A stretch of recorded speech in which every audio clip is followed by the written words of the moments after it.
Mr. David Hofman, former member of the Universal House of Justice, will now speak about Baha'u'llah, the promised one of all ages.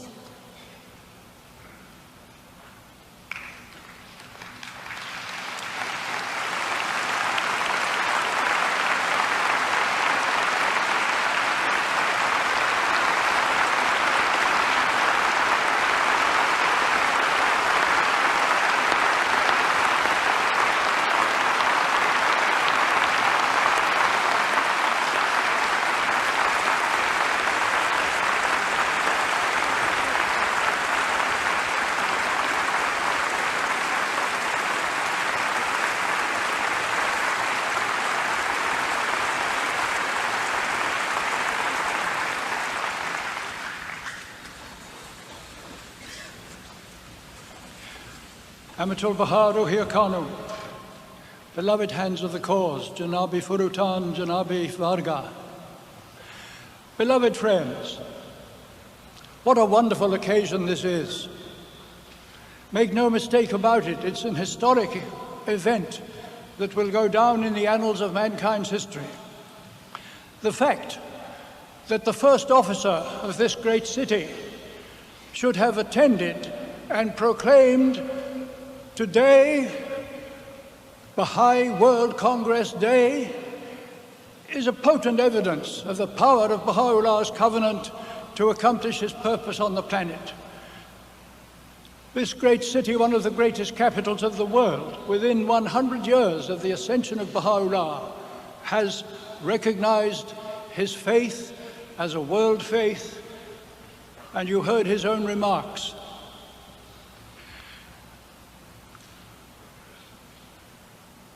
Our religion, dear friends, is a religion of superlatives. It is not just another revelation in the whole series of successive revelations educating mankind and taking him on to his ultimate destiny. It is the most great revelation at the most great time in history. Everything in the Baha'i revelation is of the most great.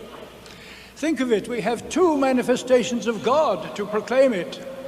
It was the Bab himself who prepared the way for Baha'u'llah by releasing into the world that great spiritual force which can only come from a manifestation of God, and which changed that bad old, sad old, crystallized, nasty old world of tyranny and oppression and poverty, prejudice, which culminating befittingly, as our own Dr. Esselmont quoted from Carlyle, in the French Revolution.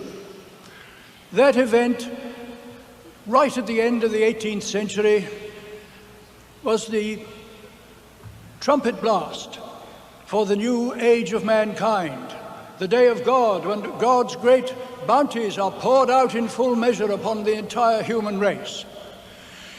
It is to the Bab that we owe the explanation of this wonderful covenant which shall not be broken, and this great day which shall not be followed by night.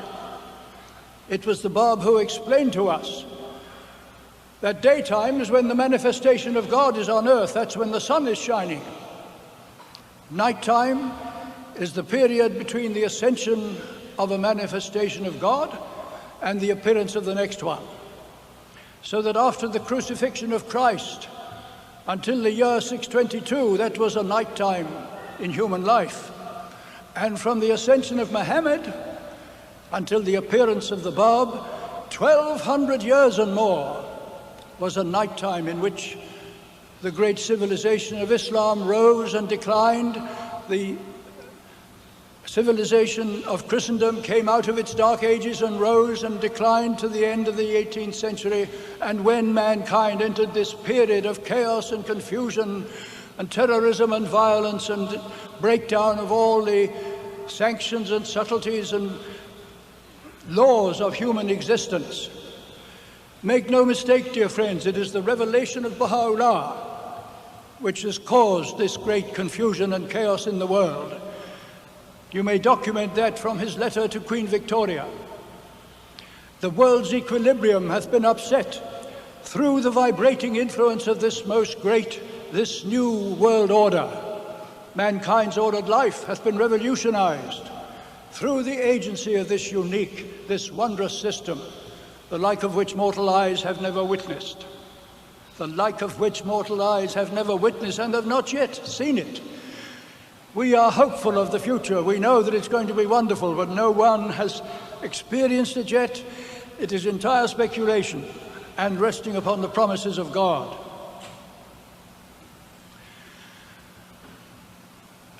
The Bab released into the human aura, that spiritual world in which we live and are unconscious of generally. He released the remaining 25 letters of knowledge.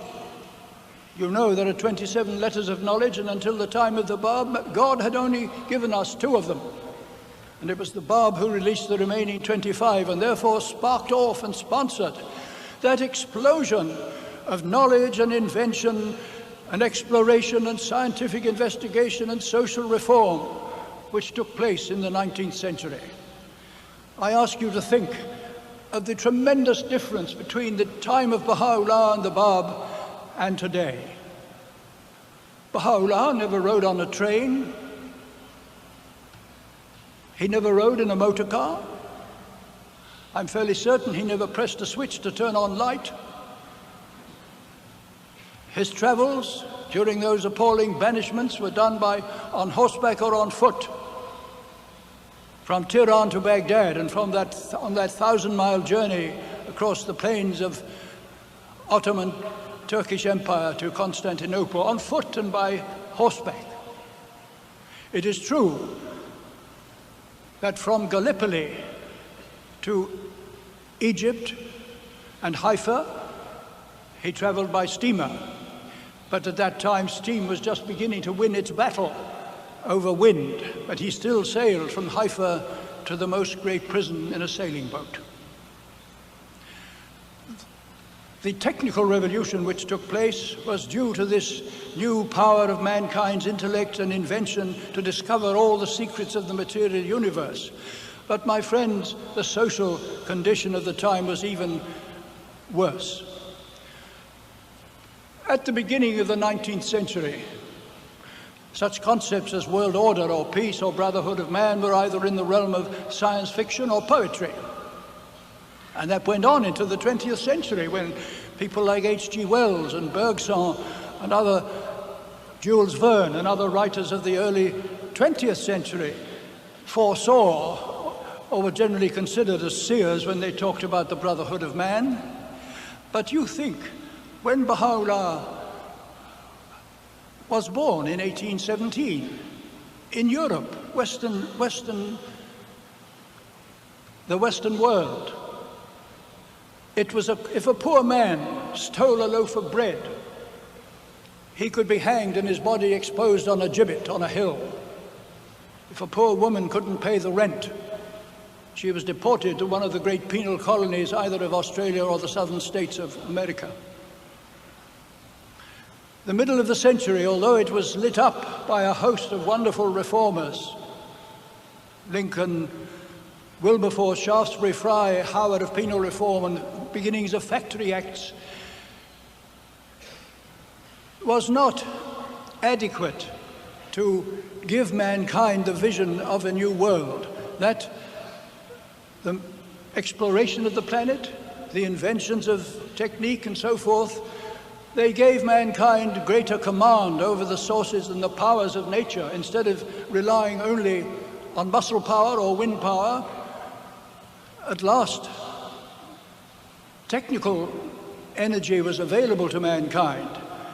But you consider, even later, by the time Baha'u'llah was beginning to make his proclamation, around the late 1860s and early 70s, when he addressed the kings and rulers and religious leaders of mankind,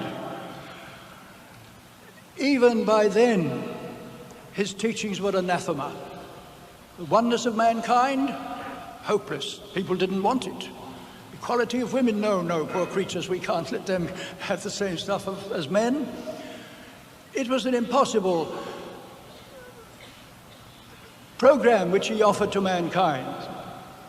They rejected it or ignored it, and as you know, as a result, the present chaos and confusion overtook the entire human race when the leaders had thought they were well on the way to establishing their own particular brand of world order or peace under the sovereignty and dominion of one particular race, perhaps. But this chaos and this confusion, which Baha'u'llah himself foresaw and foretold again in that wonderful letter to Queen Victoria, the signs of impending convulsions and chaos can now be discerned, and much as the prevailing order appears to be lamentably defective, well, that bad old moribund old order has gone, and we are now in this torrential discord with Baha'u'llah there, riding the whirlwind and directing the storm. There is no doubt of the outcome, my friends. But this brings me to another point about the covenant of Baha'u'llah. There are two events simultaneous and almost synonymous. The ascension of Baha'u'llah and the inception of his covenant take place exactly at the same time. This is why there was never a hiatus, why the day was never to be followed by night, because daytime is when the sun is shining. Nighttime is when we depend on the moon and the stars, and the institutions and the leaders of the dispensations. Not so in this most great dispensation. The covenant of Baha'u'llah is in effect the extension of himself and his power and his authority right through the dispensation to guide and maintain and order the establishment and pursuit of God's kingdom on the planet. The center of that covenant, Abdul-Baha, has produced, again, the most great document, the greatest document the human race has ever seen as a document. Not only is it sacred text, but the will and testament of Abdul-Baha is undoubtedly the greatest document that the human race will ever produce, for it is the very charter of God's own kingdom. Now, friends, in that soul-stirring message from the Universal House of Justice, you heard them speak of the urgency of the times. It seems that there are a great many urgencies facing the human race today and facing the Baha'i community too. I feel we ought to dwell on two of those urgencies. The one is the one affecting the whole of mankind, and inevitably, therefore, the Baha'i community. For never forget, we are part of the human race.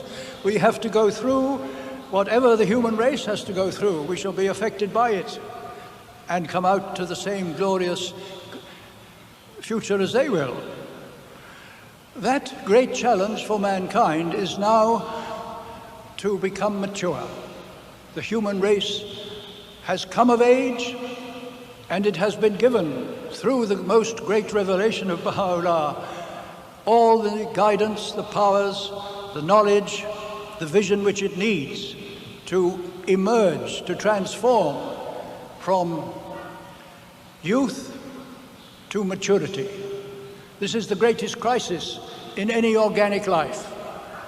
That is when, in individual human beings or in animals or trees, they become what they're going to be for the rest of their lives. And now is the time when the human race has to decide and become what it is going to be for the rest of its history on the planet. Thank God it is not left to us to decide any of those things. But by serving the revelation of Baha'u'llah and spreading the knowledge of his power, his majesty, his glory, and his love into every individual human heart, we may serve that purpose. Now, this particular urgency of the human race to become mature is closely related to the establishment of the lesser peace.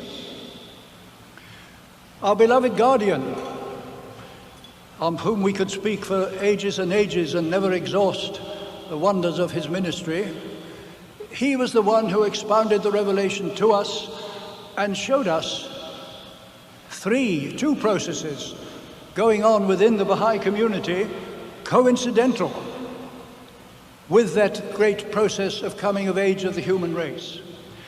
These two processes, my friends, in our Baha'i community are the maturation of the local and spiritual assemblies and the completion of the capital of God's kingdom on his holy mountain in Mount Carmel and the neighborhood of the plain of Akka. We are responsible for two of those processes which are running at the same simultaneous. They are not parallel lines. They come to a point, they converge at that particular point when the transformation is eventually made. Now, if we, on our part, do not keep up with the world's process towards the lesser peace, we could well delay the achievement of that tremendous, wonderful moment in human history when war will be abandoned, because these three processes are running together to converge at the end of this century. To those two processes within the Baha'i community, the House of Justice has added one more, which is entry by troops, and it's that about which I wish to speak now. All of us, every single one of us attending this magnificent Congress, are beatified by our presence here, by the very fact of our attendance and of our coming. And we can visualize in the remote distances of time throughout the centuries and the millennia, we can imagine our descendants of those days congratulating each other, being proud, thankful to God when they say, "One of my ancestors attended that Second World Congress in the City of the Covenant." Think of that, my friends. But that's not enough. If they cannot go on to say, and attendance at that conference made such a transformation in their lives that they went out and conquered the world for Baha'u'llah through the power imbued into them at that great event when the King of Kings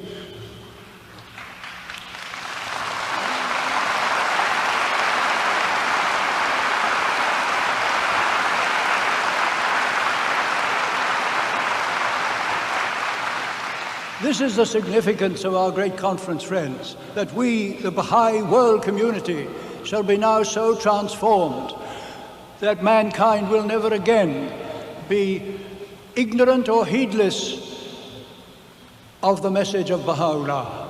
We have the power to be the leaven in that lump which now needs energizing and spiritualizing, and we are the only ones who have this knowledge.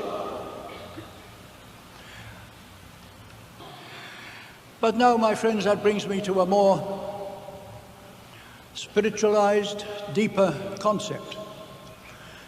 Mankind today is starving for spiritual food, is dying of thirst. In the innermost private life of every man, woman, and child on the planet, there is this inner frustration, this inner lack, this hunger, this yearning for something better than what the world is offering to it today or what they can discover in the world. When all the activities of mankind turn against him, his economics doesn't feed, clothe, and shelter him, his religion doesn't inspire him to kindliness and goodwill, his politics are unmentionable, his recreations are debased, nothing of the traditional and age-old activities of mankind, which at certain times in history, under the guidance of a manifestation of God, have risen to wonderful heights within the limitations of their ages.